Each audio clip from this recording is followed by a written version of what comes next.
bonjour, je suis ravi de vous retrouver pour ce nouveau PUMS en compagnie de notre chroniqueur, le professeur Stéphane Mouly. Bonjour Stéphane. Bonjour Boris, bonjour à tous. Alors si vous avez souvent mal à la tête ou bien que vous avez des douleurs abdominales alors que les examens sont normaux, eh bien parfois on va vous dire que vous avez un problème psychosomatique. Alors qu'est-ce que ça veut dire? Eh bien c'est souvent une manière polie de vous dire que c'est dans votre tête, que vous n'avez rien.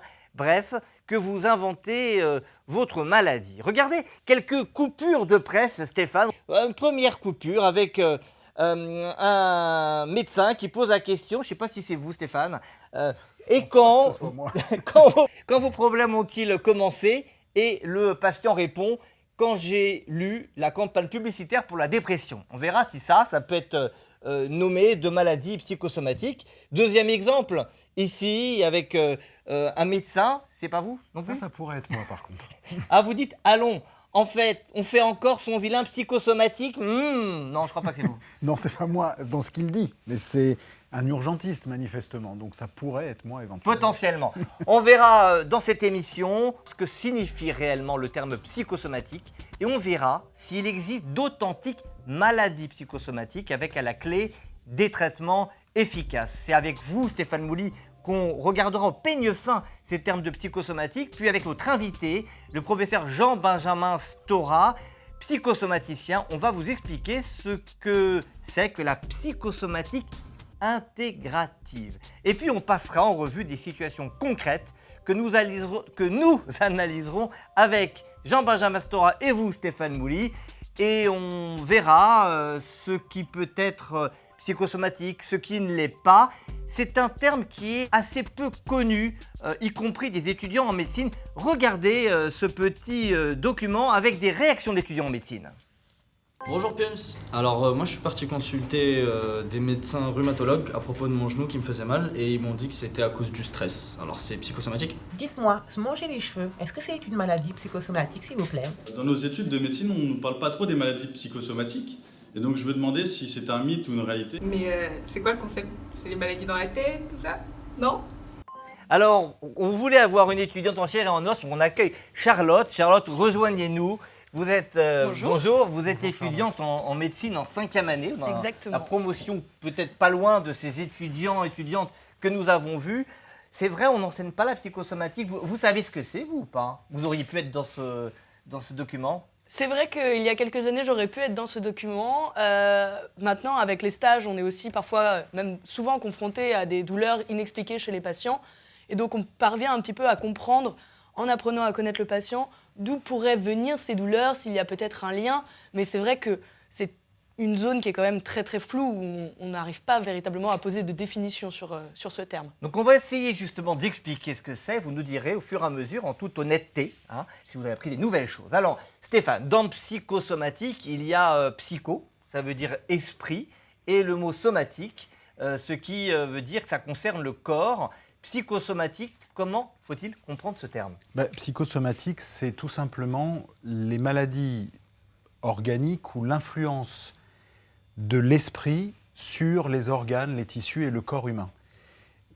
Un deuil, une anxiété, une émotion, quelle qu'elle soit, peut avoir, et c'est ce qu'on va voir aujourd'hui, des conséquences tissulaires, authentiques, des lésions ou des affections qui n'ont pas de lésions tissulaires, mais qui peuvent engendrer des symptômes. C'est ça la psychosomatique. Alors, vous parlez d'un véritable lien entre l'état psychique et la survenue d'une atteinte physique.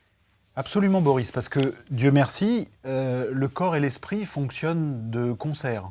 Et on aimerait bien, ça serait trop facile, de faire la distinction et la séparation des maladies psychiatriques ou psychiques sans lésions organiques et des maladies physiques avec lésions organiques. On ne peut pas fonctionner comme ça.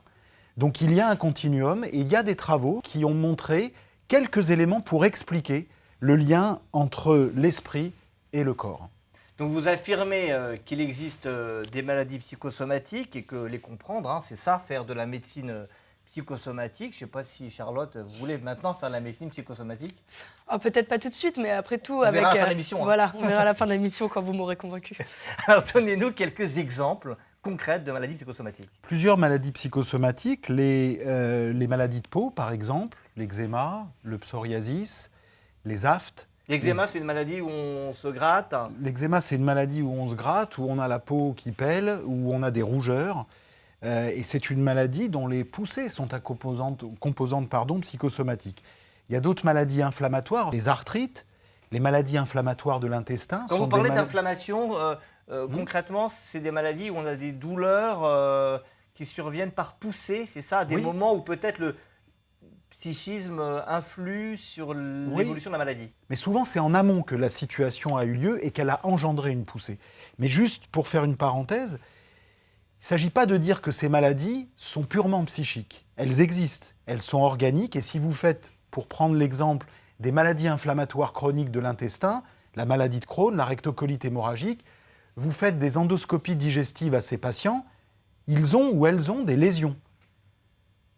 C'est le lien et c'est ce qui a été à l'origine de cette poussée qui nous fait penser... favoriser l'aggravation, la poussée de la maladie. Qui nous fait penser aux maladies psychosomatiques. Il y a des troubles gastro-intestinaux qui n'ont rien à voir avec ces maladies inflammatoires, articulaires, digestives, que sont par exemple le reflux acide, le reflux gastro-œsophagien, qui est généralement engendré par des situations de stress. Des remontées acides qu'on peut ressentir, notamment quand on est allongé, parce que mécaniquement, ça remonte plus facilement. Le syndrome du côlon irritable. Je vous arrête là-dessus. Ok, arrêtez-moi. Le syndrome du côlon irritable, c'est un problème de santé, une pathologie qui a beaucoup évolué.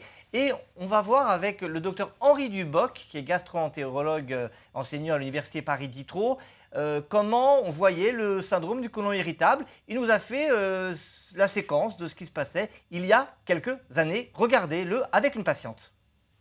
Docteur, j'ai mal depuis des mois. J'ai une bonne nouvelle, vous n'avez rien. Vous ne voyez rien, mais ces douleurs, ces symptômes, je ne les invente pas. Mais j'ai fait des examens et vous n'avez rien. Non, alors je suis une folle. Vous me prenez pour une folle. Peut-être. Vous me prenez pour une folle. C'est psychosomatique. Vous n'avez rien, vous faites des cataplasmes. Psycho quoi? Somatique. Je vous dis que j'ai mal. Et un autre docteur, il me dirait peut-être que je souffre. C'est moi qui déforme tous. Alors je vous rassure, ça c'était avant, les choses ont évolué et voici ce que dit le docteur Duboc, gastro-entérologue, aujourd'hui.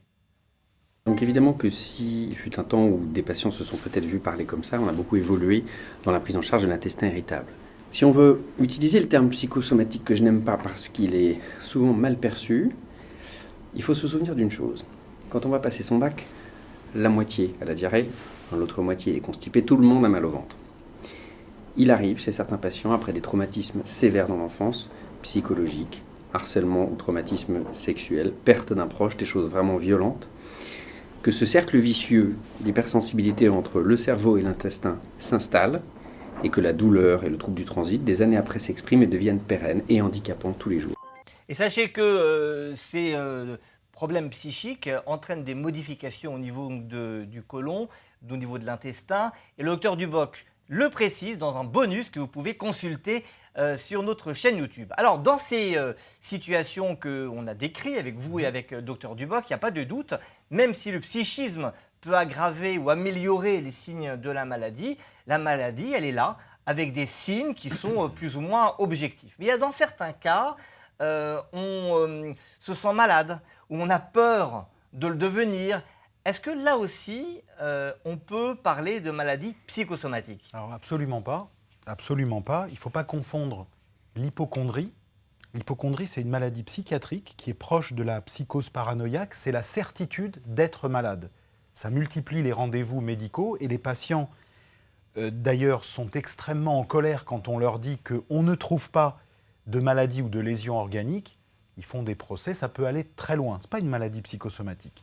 Et la nosophobie, la peur d'être malade, qui, elle, est une autre maladie psychiatrique, qui n'est pas une psychose. Et là, les patients ne font pas de procès à leur médecin qui ne trouve rien, ça les rassure.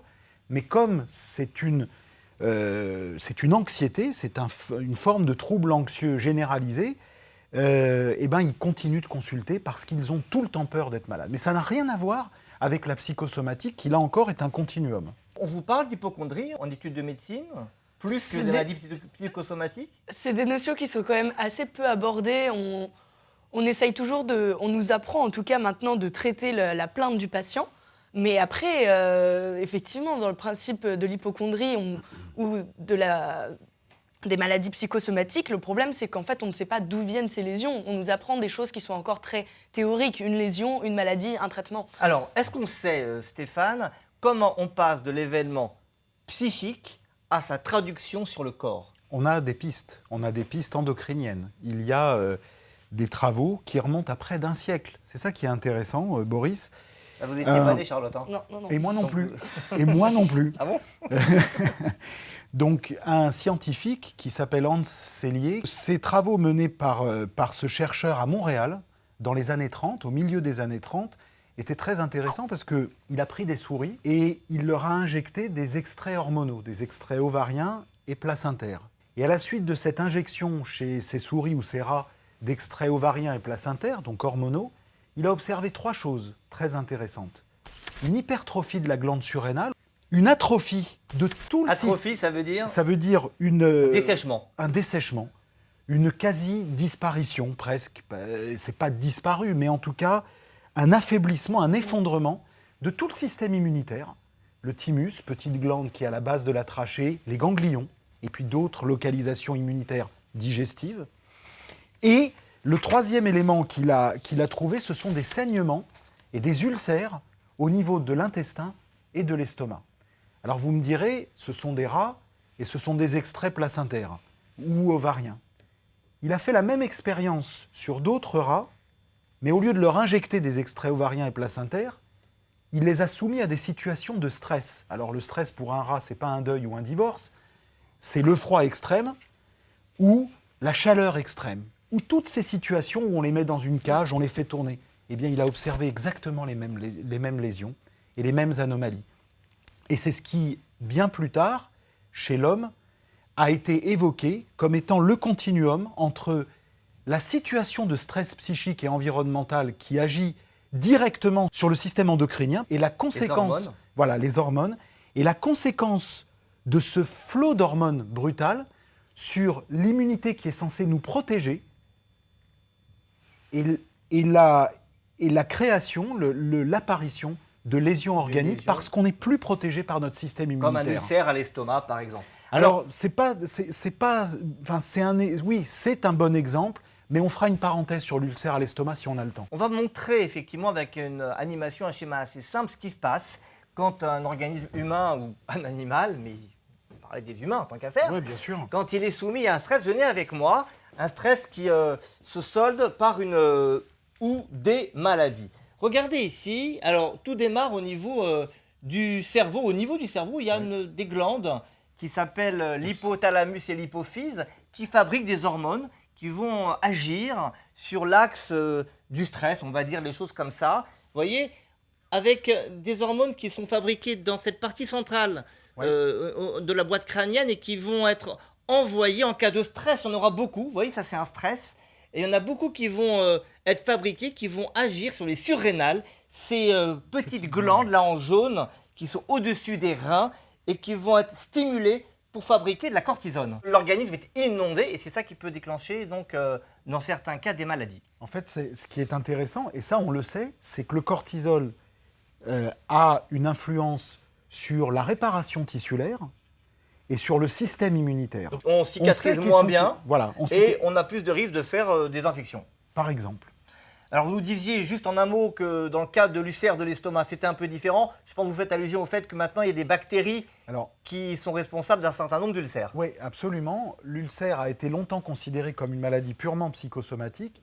Aujourd'hui, il existe moins de 10% des ulcères qui sont des ulcères dits de stress, essentiellement pour des stress extrêmement violents, comme par exemple la réanimation. Mais la plupart du temps, c'est une bactérie qui est responsable. Dans 90% des cas, c'est une bactérie qui est responsable. Donc, s'il y a bien une maladie qui aujourd'hui n'est plus vraiment considérée comme psychosomatique, c'est l'ulcère. Alors qu'elle l'a été, on voit la difficulté de classer les maladies dans telle ou telle catégorie. Alors, on comprend là simplement comment on peut passer d'une émotion à une maladie, mais peut-on pour autant expliquer toutes les pathologies avec une telle vision psychosomatique?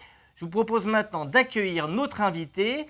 Je vous propose, Stéphane, de vous retrouver dans quelques minutes. Vous allez aller chercher un patient en coulisses, une patiente en coulisses. Mais pour le moment, on va retrouver le professeur Jean-Benjamin Stora, psychosomaticien. Jean-Benjamin Stora, bonjour. Installez-vous, vous êtes psychanalyste, professeur de psychosomatique, vous enseignez cela depuis une 50aine d'années et vous dirigez le diplôme universitaire de psychosomatique intégrative à Paris. Vous êtes également l'auteur d'un ouvrage qui en est à sa 9e édition, qu'on va voir, Le stress, aux éditions Que sais-je. Donc merci d'être avec nous. Selon vous, quelle est la proportion des maladies qui peuvent être classées dans le chapitre des maladies psychosomatiques? Bon, écoutez, la réponse à cette question est très compliquée, mais simplement, étant donné que c'est comme médecin que vous avez posé la question, ça veut dire que vous avez une approche médicale à la maladie dite psychosomatique. C'est ça ce que ça veut dire, votre question. Alors, je vais vous répondre avec une statistique médicale. Il y a eu une étude épidémiologique de médecins en Écosse portant sur 1 700 000 patients à propos de la polypathologie. Parce que c'est dans ce domaine-là qu'on voit beaucoup plus de maladies avec une dimension psychique.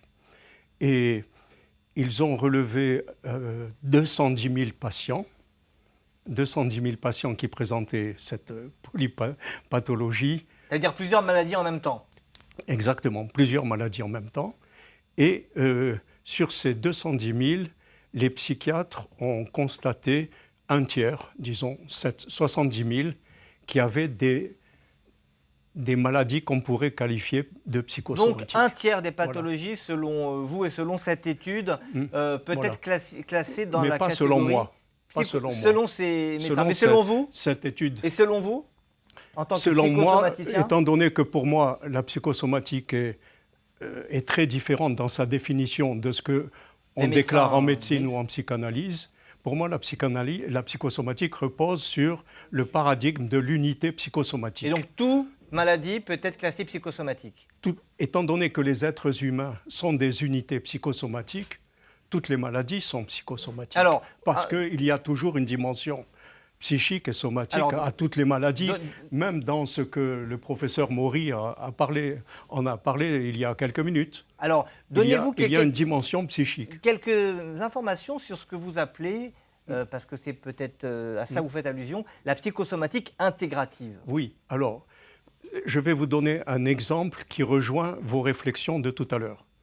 Premièrement, en 1999, j'ai reçu un patient à l'hôpital de la Pitié, dans ma consultation de psychosomatique, à la suite de la publication de mon livre chez Odile Jacob, Quand le corps prend la relève. Ce patient, depuis 6 ans, souffrait de troubles que les médecins qualifient de psychosomatiques, de troubles de vertige, de troubles neurologiques, de troubles à dimension thyroïdienne, mais on n'en était pas très sûr, et de troubles gastro-intestinaux, avec parfois aussi dans les jambes des problèmes. Donc pendant 6 ans, il a vu des médecins. Et un jour, il a vu mon livre, il est venu me voir. Il m'a dit, voilà, écoutez, vous êtes un psychosomaticien, les médecins me disent que j'ai des troubles psychosomatiques, en faisant référence à des troubles imaginaires, puisqu'il n'y a pas de support corporel, je viens vous voir. Donc j'ai noté très soigneusement tous les symptômes, et je lui ai dit, puisque nous sommes à l'hôpital, je vais vous envoyer à tous mes collègues. Et je l'ai envoyé aussi en gastro-entérologie. Pour les troubles digestifs. Voilà, pour les troubles gastro-intestinaux. Et 24 heures plus tard, le professeur-chef du service m'appelle en me disant, le patient que vous m'avez envoyé a un cancer colorectal. Donc, on l'a opéré de son cancer, et je l'ai suivi en thérapie psychosomatique. C'est-à-dire, une thérapie psychosomatique ne peut s'instaurer qu'en parallèle avec les soins médicaux. Du cancer. Ça ne peut pas être autrement. Et on a poursuivi comme ça pendant plusieurs années, jusqu'à rémission du cancer et rétablissement du système psychique, parce que tout à l'heure, je vous ai entendu parler de psychique, mais je pense que vous ne savez pas ce qu'est le psychisme. Alors on a l'avis du médecin, du professeur Maury. Une question importante, est-ce que du coup, vous conseillez à des patients de vous voir avant de prendre des médicaments ou est-ce que vous en arrivez à dire à des patients qui prennent des médicaments d'arrêter les médicaments et de suivre la thérapie? Quelle est votre position par rapport à ça? Je suis un psychosomaticien.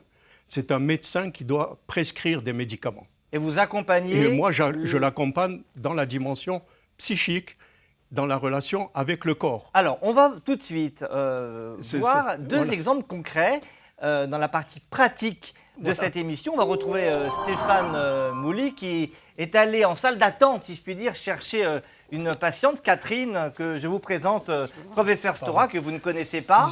Bonjour. Et on va vous laisser discuter 2 minutes, parce qu'on ne peut pas à l'antenne faire une consultation complète. Très rapide. Je vais mettre un timer et vous allez vous présenter et on va recueillir après votre opinion vis-à-vis du cas et l'opinion du professeur Mouly. Je vous laisse 2 minutes pour échanger. Je vous en prie. Bonjour professeur, je suis ravie d'être en face de vous aujourd'hui parce que voilà, moi je suis diabétique depuis une dizaine d'années. J'ai du cholestérol depuis 5 ans. Et si vous voulez, j'ai un métier très stressant, une vie hyperactive. Et je reste convaincue que le stress, que je ne renie pas, hein, au contraire, qui m'aide à faire aboutir tous mes projets. Oui. On a besoin de ce stress pour justement, je pense, réussir. Hein, je pense que ça en fait partie. Mais je reste convaincue que ce stress, que je veux garder en quelque part, est responsable de mes pathologies. Alors, comment est-ce que je fais? Moi, je veux pas prendre de traitement, vous voyez, je suis pas forcément... Non, j'entends bien, mais si vous voulez, en principe, je devrais vous interroger sur toute votre vie.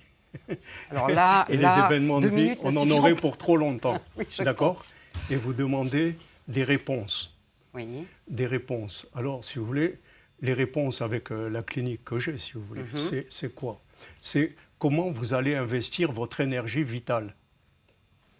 Qu'est-ce que ça veut dire? Ça veut dire que si vous avez une certaine énergie à discuter, si vous voulez, qu'est-ce que vous avez comme énergie?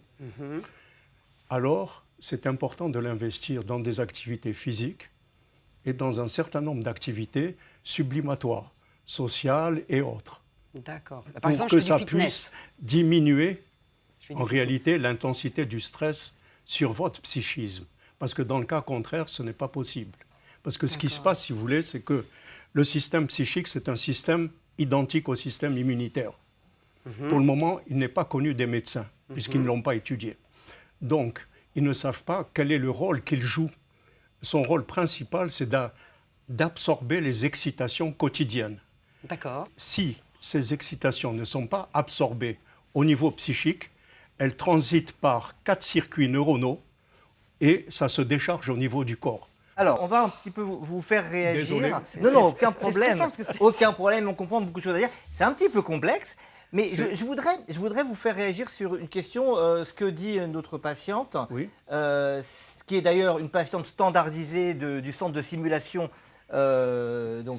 qui joue ce cas patient authentique. J'ai déjà entendu ce cas. Mais c'est un cas classique, donc, mais je tenais à vous le dire, et vous ne le saviez pas. Est-ce que vous considérez qu'un diabète, cholestérol, hypertension peut se traiter en arrêtant les médicaments si on gère correctement la dimension psychique? Non, absolument pas, parce que dans le modèle que je développe, c'est ce que j'appelle la théorie des 5 systèmes. Le système psychique est lié au système nerveux central, au système autonome, au système génétique et au système immunitaire. Il n'y a pas de causalité psychique des maladies. Donc il y a une participation. On peut aider à cette prise en charge. Voilà, il y a une participation du psychisme à toutes les maladies, plus ou moins grandes. Parfait. Charlotte, qu'est-ce que vous comprenez de cette consultation? Quelques mots. Je rappelle que vous êtes étudiante en 5e année de médecine. Voilà, c'est ça. Qu'il existerait un lien en fait entre le stress induit par certains événements de la vie de Catherine et les dysfonctions métaboliques qui ont été engendrées dans son organisme. Après, est-ce que le psychisme résout tout? Est-ce qu'il n'y a pas aussi d'autres facteurs de risque qui étaient à côté? Moi, la question que je me pose, c'est comment on fait pour déterminer une étiologie psychosomatique ou alors y a d'autres facteurs de risque Stéphane. qui auraient causé cette maladie. Stéphane Mouly, Alors, médecin en médecine interne. Je vais rester pragmatique. Je suis tout à fait d'accord avec ce qu'explique Jean-Benjamin Stora, c'est-à-dire que c'est un continuum et je suis assez intéressé par la théorie des 5 systèmes. Et malheureusement pour Catherine, on peut toujours discuter de l'origine de la survenue du diabète, de l'hypertension, du cholestérol. De façon pragmatique, on ne pourra pas se passer des médicaments pour traiter ces 3 conditions. Le suivi en psychosomatique va avoir, ou le suivi psychologique va avoir un certain impact positif sur éventuellement l'efficacité des traitements, ne serait-ce que pour vous faire adhérer à la prise en charge et au programme. Et vous avez tout à fait raison. Il y a probablement, il est impossible de considérer que le psychique à lui seul ait déclenché ces 3 maladies. Il y a des lésions qui surviendraient même en l'absence de troubles psychiques. Probablement. Et probablement. tout le monde est d'accord. Alors on va faire un deuxième cas, et donc là, toujours avec notre patiente standardisée Lorraine, donc qui va retourner en coulisses pour se préparer à une deuxième situation, professeur Stora. Toujours 2 minutes pour discuter de ce cas-là, et ensuite un commentaire à ce sujet. On vous accueille, Valérie. Je suis Valérie. Bien. Bonjour. Alors moi j'ai un problème cutané, c'est-à-dire que j'ai de l'eczéma. Hein. Alors on me dit c'est le stress parce que bon je suis j'ai une vie assez précaire et en même temps j'ai 3 enfants à charge, je suis seule, enfin bon. Ma vie est très très compliquée et on me dit voilà l'eczéma c'est le stress. Mais pas du tout, moi je suis convaincue que c'est une allergie. Alors on m'a fait toute une palette de recherches sur à quoi est-ce que je suis allergique, d'où vient personne ne le trouve. C'est quand même incroyable. C'est quand même incroyable. Donc moi ce que j'aimerais c'est qu'on me trouve une raison. Enfin, j'ai de l'eczéma partout. Oui, il y a forcément une allergie à quelque chose. On est en 2019, on ne peut pas trouver à quoi je suis allergique. Alors c'est un peu facile de dire c'est le stress. Bon, même si je suis, un peu speed, mais c'est ma nature, j'ai toujours été comme ça. Et pour autant, je n'ai pas toujours eu de l'eczéma. À nouveau, si vous voulez, ça fait partie de la clinique psychosomatique intégrative parce que nous avons un modèle du système psychique qui se développe à partir de la vie intra-utérine jusqu'à l'âge de la problématique génitale.